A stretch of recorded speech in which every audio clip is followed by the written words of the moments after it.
Iran ও যুক্তরাষ্ট্র সংঘাতের রেশ এখন ছড়িয়ে পড়ছে ভারতেও। মার্কিন সামরিক বাহিনীর নৌ অবরোধের ঘোষণা কেবল তেহরানকেই নয়, বরং খাদের কিনারায় ঠেলে দিয়েছে নয়াদিল্লিকেও।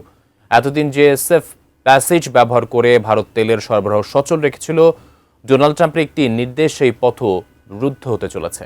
বিস্তারিত জানাচ্ছেন তৌফিকুল আশিক। ১৪০ কোটি জনসংখ্যার দেশ ভারত মধ্যপ্রাচ্যের তেল ও গ্যাসের ওপর ব্যাপকভাবে নির্ভরশীল।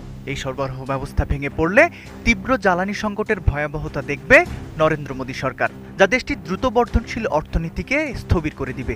ইরান হরমুজ প্রণালী অবরুদ্ধ করার পর ভারত হরমুজ প্রণালী দিয়ে যাতায়াতের বিশেষ অনুমতি পেয়েছিল। এই অনুমতি নয়াদিল্লিকে কিছুটা স্বস্তি দিয়েছিল।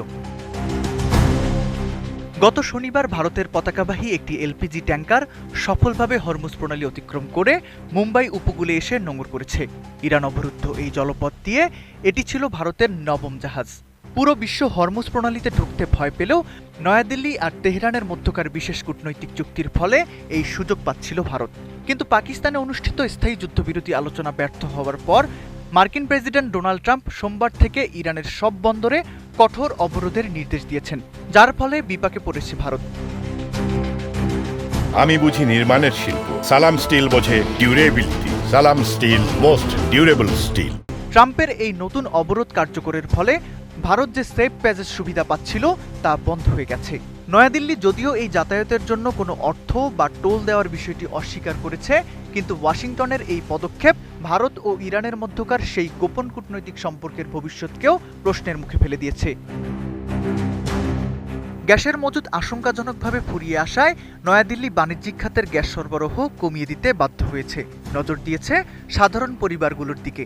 ফলে বড় শহরগুলোতে অনেক রেস্তোরাঁ বন্ধ হওয়ার উপক্রম হয়েছে এবং প্রাকৃতিক গ্যাসের উপর নির্ভরশীল বড় বড় শিল্প প্রতিষ্ঠানের মুনাফায় ধস নেমেছে। সবচাইতে বেশি বিপাকে পড়েছেন নিম্ন আয়ের মানুষ। রান্নার গ্যাসের সিলিন্ডারের আকাশচুম্বী দামের কারণেই মুম্বাই ও দিল্লির অনেক শ্রমিক এখন শহর ছেড়ে নিজ গ্রামে ফিরতে বাধ্য হচ্ছেন। বর্তমানে পারস্য উপসাগর থেকে বের হওয়ার অপেক্ষায় ভারতের আরও ১ ডজনেরও বেশি জাহাজ আটকা পড়ে আছে। যদি মার্কিন অবরোধ কঠোরভাবে কার্যকর হয়, তবে এই জাহাজগুলো মাঝ সমুদ্রে আটকা পড়ে যাওয়ার বড় ধরনের ঝুঁকি রয়েছে। একদিকে ওয়াশিংটনের সাথে কৌশলগত বন্ধুত্ব, অন্যদিকে তেহরানের তেলের উপর নির্ভরতা। নয়াদিল্লি এখন কঠিন অগ্নি পরীক্ষার মুখোমুখি।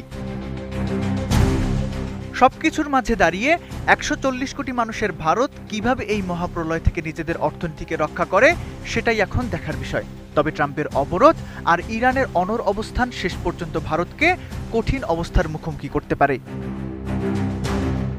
Taufiqul Ashik, ATN news.